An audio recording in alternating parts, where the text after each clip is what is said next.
Joel, you ready now?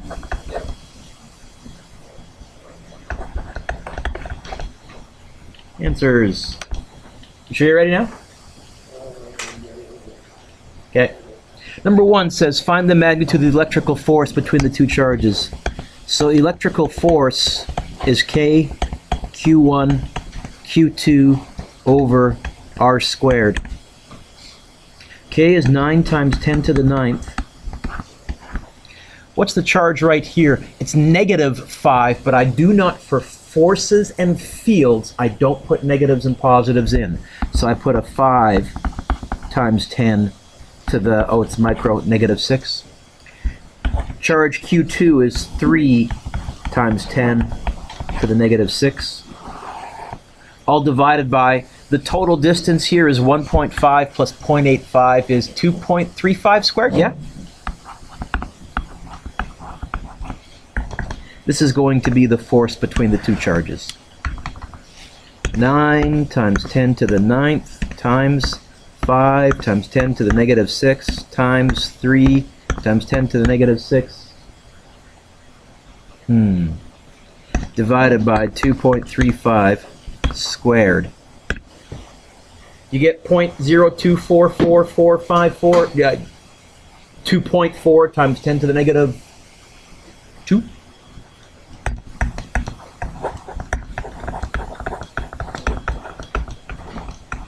Which may not seem like a lot of force, but if these charges are very light, and they probably are, that's a huge amount of force, because there's not much mass.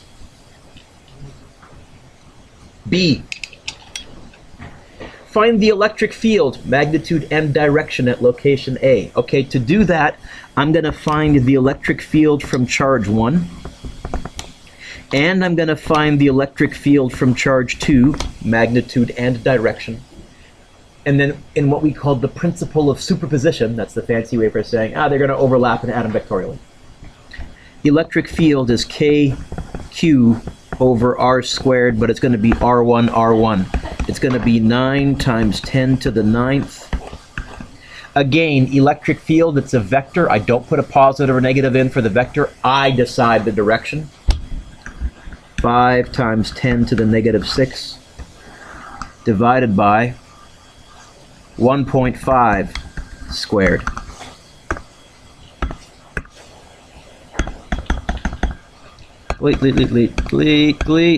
Divided by 1.5 squared.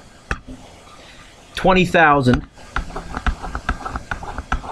newtons per coulomb. What direction? Which way would a positive charge want to move if it could because of that? Well, it's negative. It would get attracted. This is to the left. The electric field from charge 2 is going to be KQ2 over R2 squared. It's going to be 9 times 10 to the 9th. 3 times 10 to the -6. All over 0.85 squared.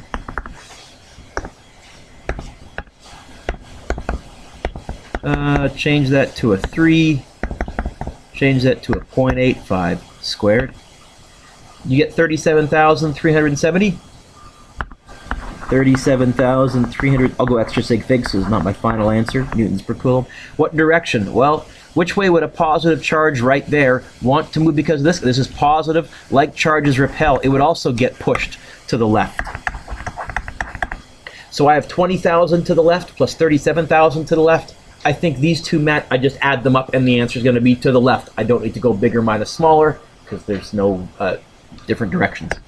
So this plus 20,000, 57,370, so 5.74 times 10 to the 4th newtons per coulomb left. Half mark for that, half mark for that, half mark for the answer, half mark for the direction.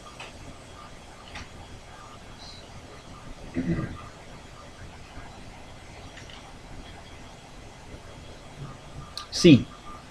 Arvinder, does C want me to find the electric potential energy? Remember? In fact, what are they asking me to find in part C? Can you read part C to me, the whole question? Okay, and again, I realize it's bad vocabulary, but what's another word for electric potential? Don't you dare say energy. What's another word for electric potential? Voltage. Okay. To find the voltage at location A, I'm going to find the voltage from charge 1, the voltage from charge 2, and I'm going to add them up. Voltage, scalar or vector? Ooh. Jacob, scalar. I put the signs in. It's going to be, first of all, voltage from a point charge is kq over r. It's going to be 9 times 10 to the negative 9, not to the negative 9, Mr. Dueck. 9 times 10 to the 9th. It's going to be negative 5 times 10 to the negative 6. All over 1.5. The voltage at location A from the left-hand charge is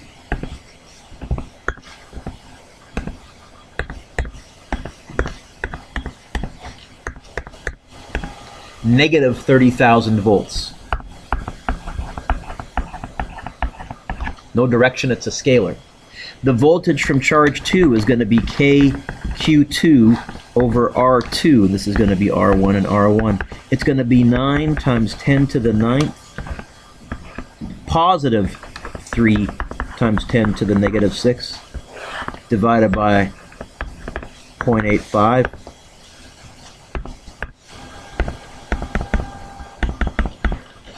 Delete 0.85. I have a positive voltage of 52,000. Yeah. Oh, thank you. Try that again. I got a positive voltage of 31,764, blah, blah, blah, blah. 317, oh heck, I'll go 31,800. Positive 31,800 volts. So the total is going to be that number plus negative 30,000. The net voltage right there is 1,764.7. Oh heck, 1,760 volts. Okay. Scalars, signs, put the signs in.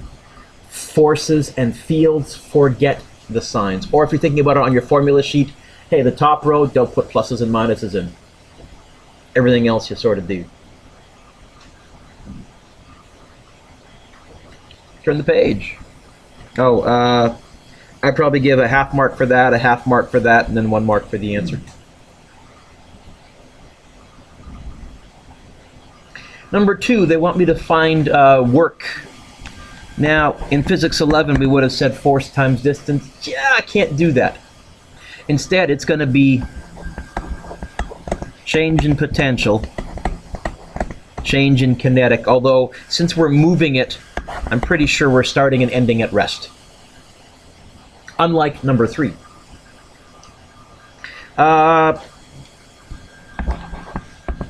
This is going to be final minus initial.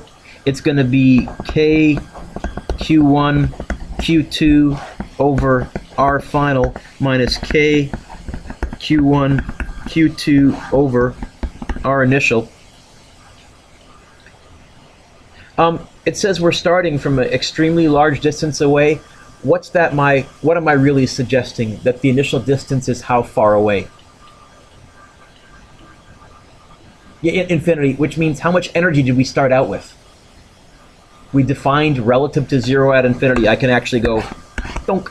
Kind of nice. Oh, who's in calculus? Putting an infinity in the denominator, the limit as x approaches infinity of 1 over x also approaches 0 for those that are in calc. So it's a limit thing too. I have to be kind of dance around it and do it kind of informally because I can't assume everybody here has done calc. All right, the final is going to be 9 times 10 to the 9th. By the way, what's the charge on Q1? Negative or positive? Negative. And what are we moving? An electron, negative or positive? Does the electron want to go closer to that negative charge? In other words, should we have to pour in energy? Should we get a positive answer? Should we have to do work? Yeah. Doesn't want to go there. In fact, if we let the electron go, it's going to go flying back out to infinity. Energy, scalar or vector? Scalar or vector, Nicole? Energy. Work. Scalar, put the signs in. My initial charge is negative 8. My electron is negative 1.6 times 10 to the negative 19, which Jacob pointed out is on my formula sheet. It's the elementary charge. Positive for a proton, negative for an electron, but it's the elementary charge.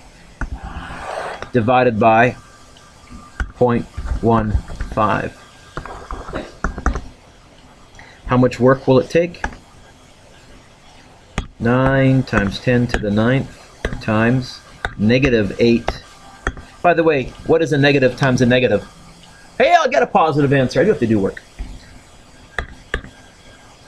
Times negative 1.6, negative 19, divided by 0.15. You get 7.68 times 10 to negative 14? Let me double check. That looks good, that looks good, that looks good. Sure. 7.68 times 10 to negative 14 joules.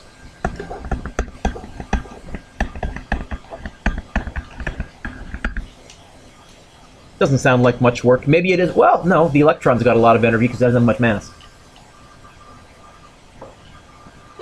In terms of marks, I would probably go something like this. 1 mark for that, 1 mark for that, 1 mark for that, and 1 mark for your answer. There's your 4.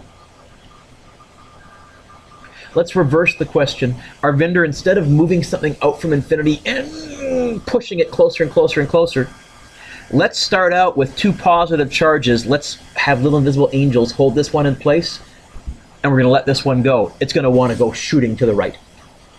And it's going to speed up. Hey, how fast will it be going after it goes a certain distance? Now, here's a trigger word, Kayla. What does this question want me to find, folks? Did it say velocity? It says speed? That's usually a hint. Use a scalar, use energies. And that's how I'm going to solve this. In fact, I'm going to solve this by saying, now, let's relate this to gravity. In gravity, I would have said to you this. Is there a change in height? Now, it's falling to the right, but is there a change in height? Yeah. Is there a change in speed? Yeah. Then I would have said, use conservation of energy, not work. Let me go in with that little phrase. I'm going to start out by going kinetic energy initial, potential energy initial, kinetic energy final, potential energy final. And on the quantum level, Brett, we can ignore heat. We're really small. Are any of these 0 initially at rest?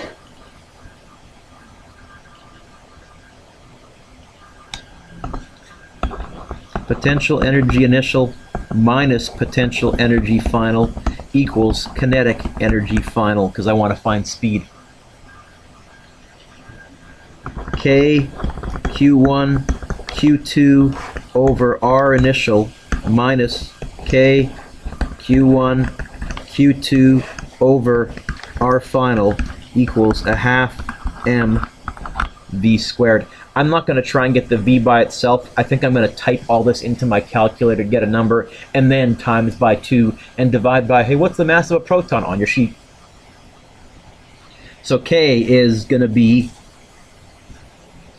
9 times 10 to the 9th. Charge 1, 5.5 positive. Charge 2 positive, 1.6 times 10 to the negative 19. Divided by my initial radius, 1, that's kind of convenient, minus 9 times 10 to the 9th. 5.5 times 10 to the negative 6th. 1.6 times 10 to the negative 19. All over. Careful, not 2.5. I want this whole distance, yes? 3.5, right?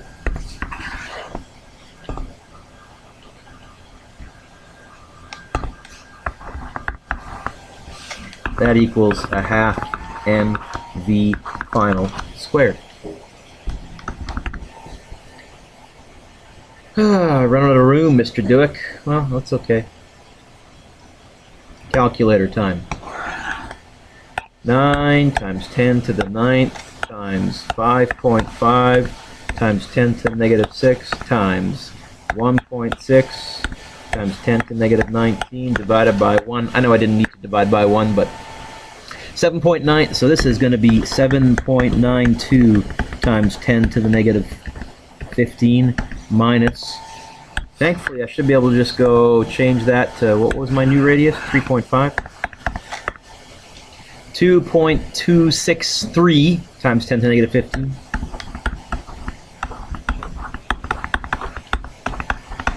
That equals 0.5 mv squared. 7.92 times 10 to the negative 15. Take away my last answer. So I get the change in potential is 5.657. 5.657 times 10 to the negative 15. That equals a half mv squared. I think v is going to end up being a great big square root of 5.65 times 10 to the negative 15. A half on that side, same as having a 2 on this side, divided by, what's the mass of a proton? I have no idea. 1.67 times 10 to the negative,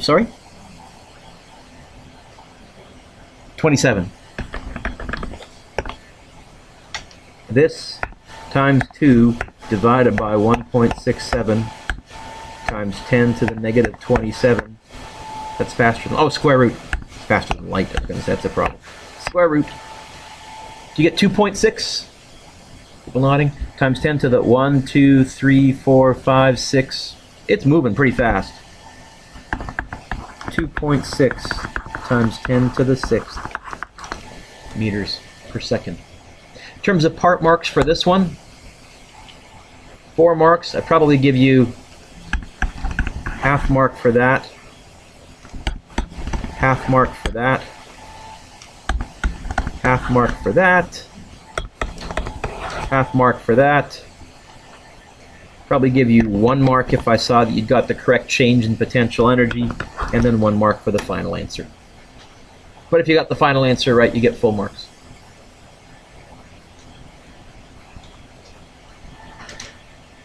So here's some way we can apply electrostatics. Can you give yourself a score, please, out of, what's this quiz out of? 2, 4, 6, 10, 14? Give yourself a score, please, out of 14.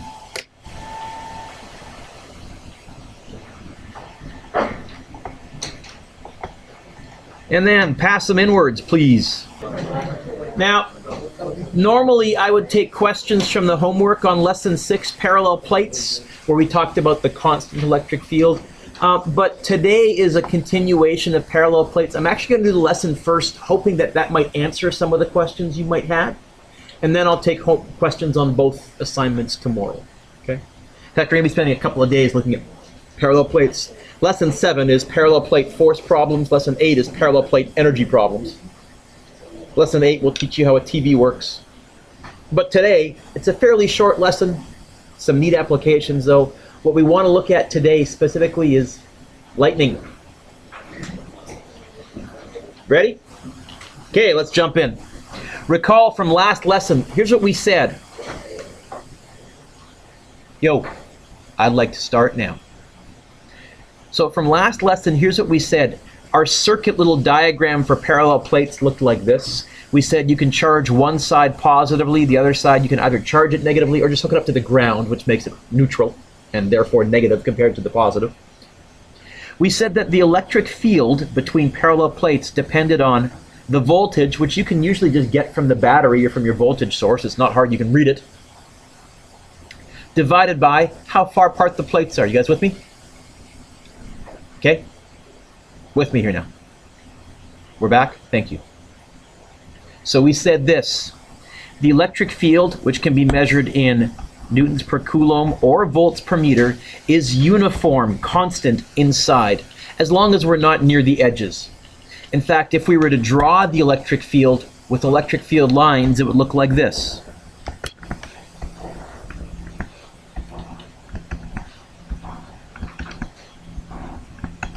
And you'll notice I'm trying to draw the lines the same distance apart because we said that the distance between lines tells you the strength of the electric field. It's the same all the way through, except there would be a bit of a glitch on the ends here and here. Okay. But we said you can calculate the electric field, new electric field equation, and there should be a vector on that E. It's change in voltage divided by distance. What direction, which way would a positive want to move if it could? Here, I usually just say, oh, towards negative, away from positive. Right? Example 1 says this. Explain why an atom will be ionized, the electron will be ripped away from the atom, if it is placed in a sufficiently large electric field. So here's a generic atom. And right now, this positive is keeping this negative in a lovely stable orbit. However, if we introduce a large electric field, a sufficiently large electric field, when this negative gets right to there, it will feel a force. In fact, it will feel two forces. There's the force from the atom,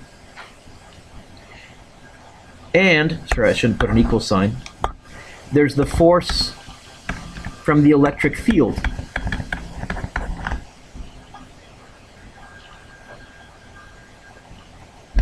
This one here is given by K Q1 Q2 over R squared.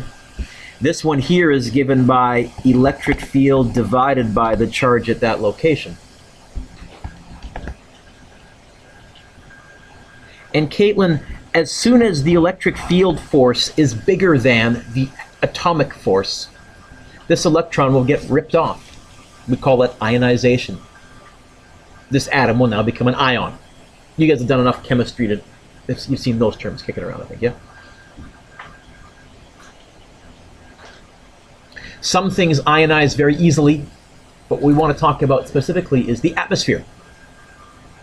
Air is a mixture of nitrogen and oxygen and other trace gases, but it's almost all nitrogen and oxygen. And as it turns out, an electric field of 3 million volts per meter, or Connor, newtons per kilogram, sorry, newtons per coulomb, is enough to produce ionization. That's enough to start ripping the electrons off of air atoms and passing them along to another atom. This may seem like a lot, but actually, Joel, ionization occurs frequently. On a dry, winter, staticky day, if you're separating clothes out of the clothes dryer and you hear a crackling noise, that's actually an electric field of over 3 million volts per meter, and it's ionization occurring. Or the shock you get when you walk across a carpet on a cold winter day and then reach for a doorknob. Or the really big one, lightning. Each of these is also accompanied by light. This is a conservation of energy, Nicole. The light occurs because the ionized electron does not remain free. It quickly falls into an orbit around a neighboring atom, and when it does this, it loses a tiny bit of energy, but that energy's got to go somewhere. You know where it goes, Brianna? Light. Photon. Gives us a photon. Okay? That's why when there's an electric spark, you see a spark. I'm assuming you've all been shocked on a doorknob on a dry winter day, or touching somebody on a dry winter day. I will ask, has anybody here been hit by lightning? Anybody here come close? How does lightning work? Well,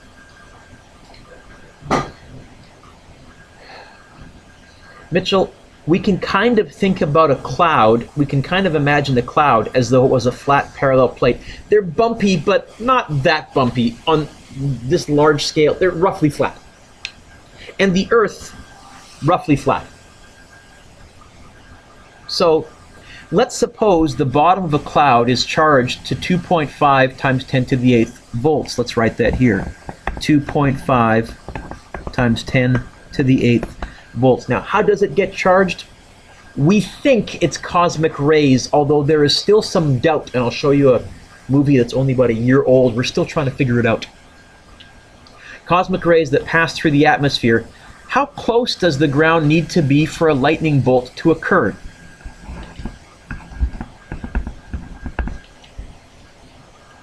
The air breaks down at 3 million volts per meter. Well, we know this. The electric field is equal to the voltage divided by the distance. What's this question asking us to find? Oh, let's get the D by itself. I guess the distance is going to be the voltage divided by the electric field. So the voltage is 2.5 times 10 to the 8th divided by...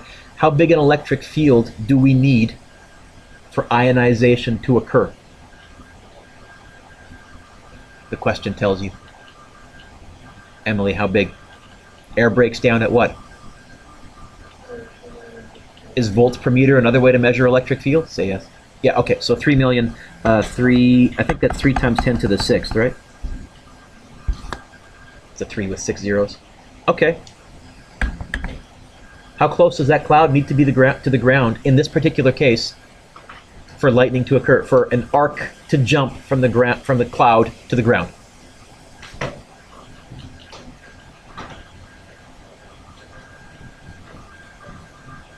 What'd you get? Not that high. 83.3333, is that right? 83.3 meters. Not that high. In fact, lightning happens thousands of times a day all over the planet. So, what if this distance got smaller? If this distance got smaller, you don't need as big a voltage. Lightning can jump a little sooner. Where would you not want to be in a lightning storm? Well, that's bad because you're reducing the distance, are you not, to the cloud? This is bad because the tree is reducing the distance to the cloud, and so therefore lightning can jump sooner, but once it hits the tree, it'll get conducted to the ground, so if you're underneath the tree, you'll get some residual lightning. Boat? Well, yeah.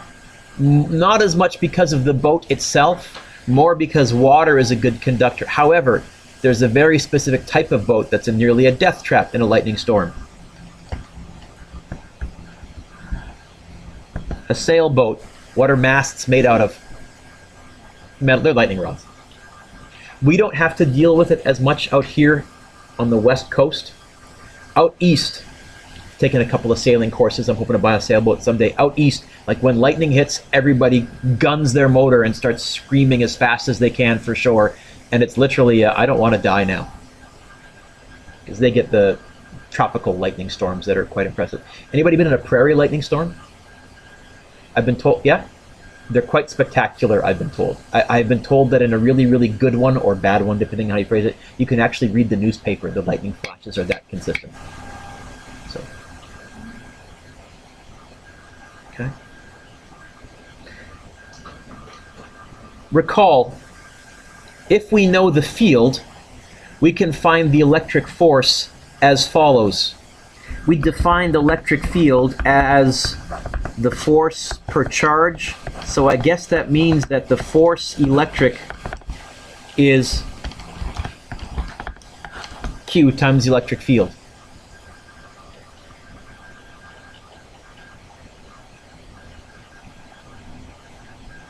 By the way, we also said this.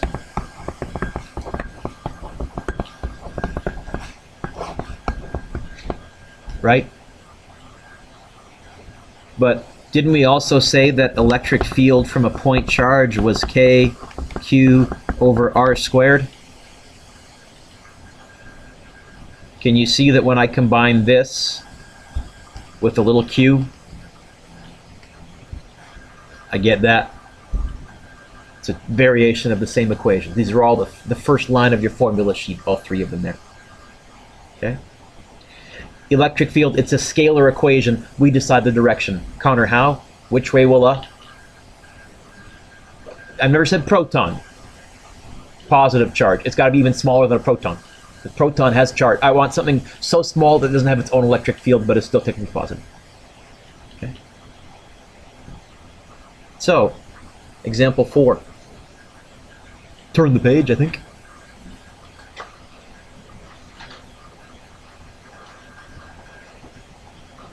Says find the acceleration of an electron placed in between metal plates that are separated by 2.5 centimeters and charged to 275 volts.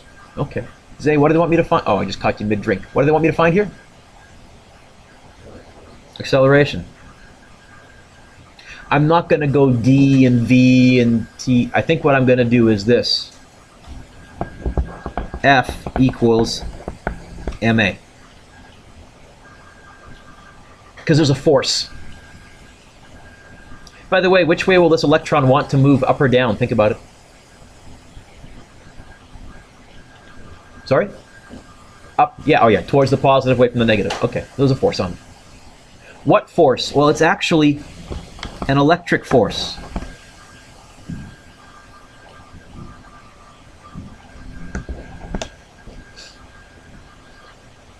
What's electric force? Now, I can't use K, Q1, Q2 over R squared because there is not 2 charges there. 1 charge. Oh, but we also just finished saying electric force is also the same as the charge that's moving times the electric field in that location. Is that okay, Mitsu? Are you lying? You sure? Okay. The electric field times the charge that's feeling the force. This is going to be an electron. Oh, and yesterday we spent all day looking at, hey, what is the electric field between parallel plates? We had an equation for that. How do we calculate electric field between parallel plates? It's on your formula sheet.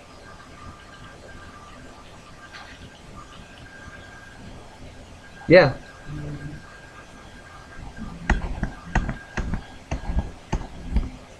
This is where you want to start using the little wings on your voltage, because another follow-up question for this might be to ask you to find the final speed, and then you'll have a V and a V in the same work, and it's going to be really confusing unless you clearly show one's a capital V and one's a lowercase v. So I think if I hear you correctly, Mitchell, the acceleration is going to be Q V over md. Is that right? Okay. Q, charge on an electron. It's the elementary charge. What is the charge on an electron?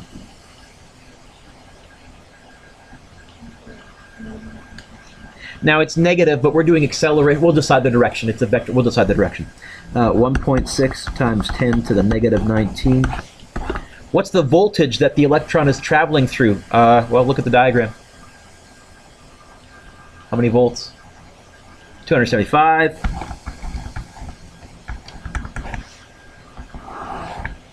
What's the mass of an electron? I bet you that's on my formula sheet somewhere. I know it's 9.11. Negative 31, okay.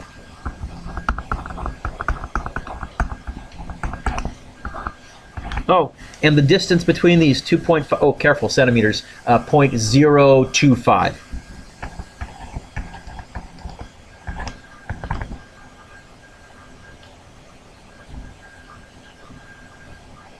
What's his accelerating at? It's huge.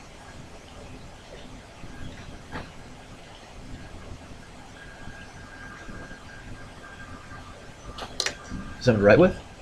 Oh, okay. It's a very big number.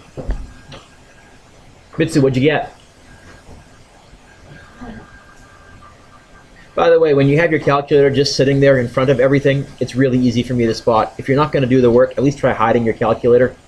Put in minimal amount of effort into not doing work. Or you can put that same effort into actually just typing stuff in, because you need the calculator practice. Katie, what'd you get? Yeah.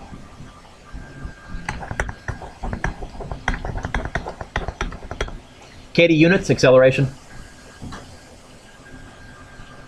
Mr. Dueck? Yeah, Katie. I thought you said that the speed of light was like 3 times 10 to the 8th. Isn't that going faster than the speed of light? No, First of all, it's not a speed, it's an acceleration. And it's only going to be accelerating this distance for like a trillionth of a second. It won't have a chance to crack the speed of light. It'll be going pretty fast. In fact, we could find V final. Really? Yeah. What's V initial?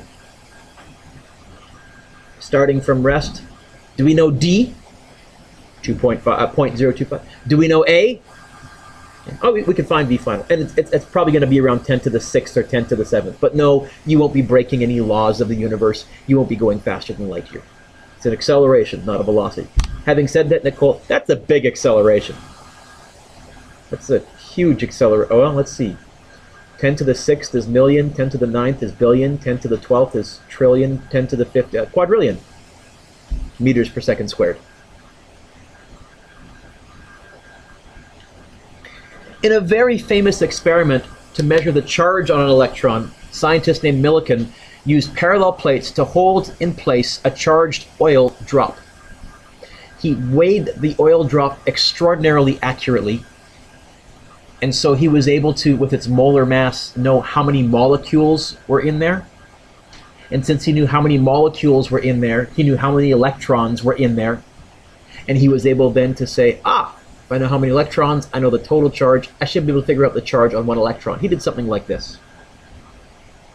He suspended the oil drop between two plates. It wanted to fall down because of gravity, but it was negatively charged, so it also wanted to fall up because of electrical force. And in fact, if it's balanced, first of all, A says the charged oil drop below is at rest due to balanced gravity and electrical forces. What's the sign of the charge? If it's not falling down, is this thing negatively charged or positively charged? Well, let's do our free body diagram. What are the forces acting on this? Get the obvious one. Gravity. Is it accelerating down? No, the question says it's hovering there. So there has to be a force up. Which force? Electric. Okay, if the electric force is upwards, is this thing negative or positive? Come on, people. It's got to be negative, isn't it? Because isn't that a positive above and a negative below? It'd be repelled from the bottom and attracted to the top, yes? Okay, but this gives us our equation. So the answer to A, negative. B, Fg equals Fe. Gonna make it, Brandon? You sure now? Take your jacket off if you're getting dozy. Fg hasn't changed. Mg equals Fe. Can I use KQ1, Q2 over R squared? No, there's not two charges. We have to use my... Now remember, this equation isn't blatantly on your formula sheet, but it is in the electric field. In the second equation, it gives you electric field in terms of force. So I have to recognize, oh, Q times the electric field. And then he would have said, okay, Mg equals Q. Oh, Mitchell, what did you say the electric field was between two plates?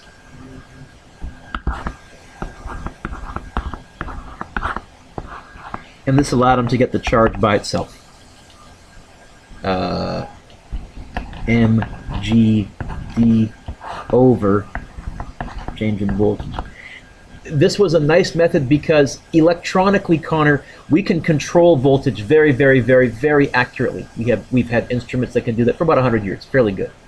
We can measure mass pretty good. We already know G was 9.8. We can measure distance pretty good. It gave us a fairly accurate way to measure a charge, because if these charges are in the 10 to the negative 19, how do we measure those? That's pretty small, like this.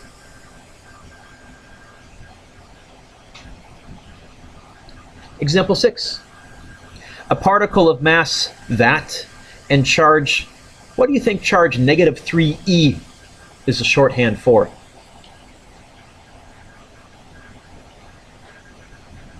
You guys are really drooling and drowsy today. Wake up, boys and girls. Hey, what do you think a charge of negative 3e would stand for? Negative 3 what? What begins with an E and has a charge that we've been using fairly often for the past few days? Oh, electron! Negative 3 times 1.6 times 10 like, okay, so E stands for elementary charge, but you can think of it as electron. It's suspended. What is the voltage? Okay, well, gravity equals electric force. mg equals q electric field. Gravity equals q. Mitchell, what did you say electric field was between parallel plates? Voltage over distance. Kara, what's this question asking me to find? Now let's get the V by itself. I think the D would move up and the Q would move down, yeah? The voltage is going to be mgd over Q. It's going to be, what's the mass? 2.3 times 10 to the negative 14, not very big. G, 9.8. D, 0.015 divided by 3 times 1.6 times 10 to the negative 19. Okay, if I'm suspending that, what voltage must I be at?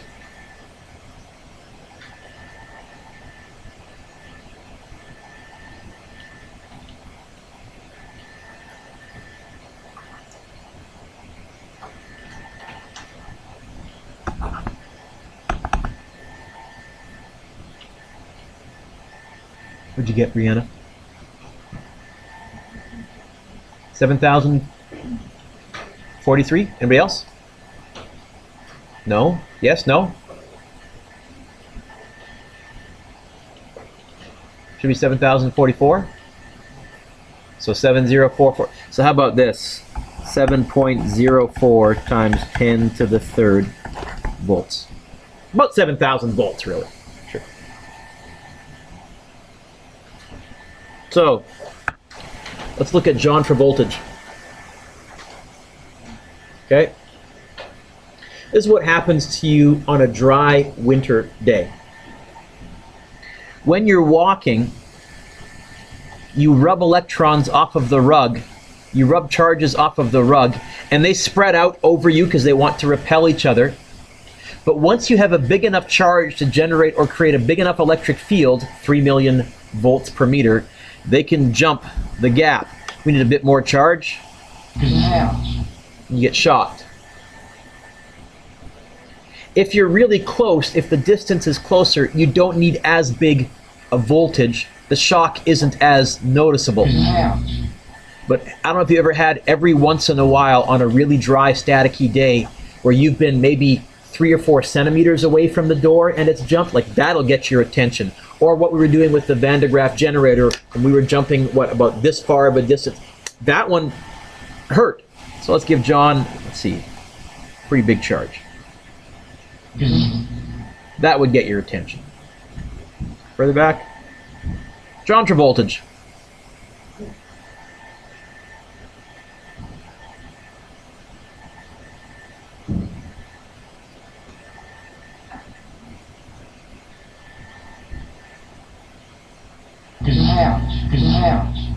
Okay.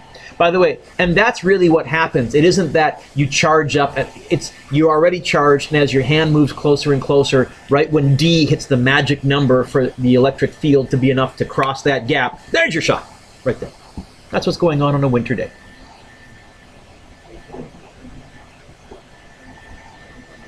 Okay. Homework and then a couple of lightning videos. Homework. Number 1. Number 2, number 3, number 4, number 5, 6. So far, 1, 2, 3, 4, 5, 6.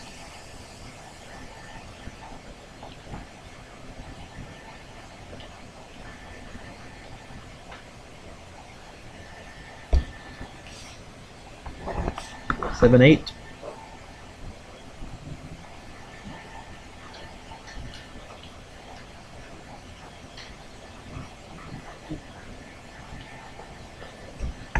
Nine, 10. Holy smokes, Mr. Dueck. Yeah, 1 through 10. Okay.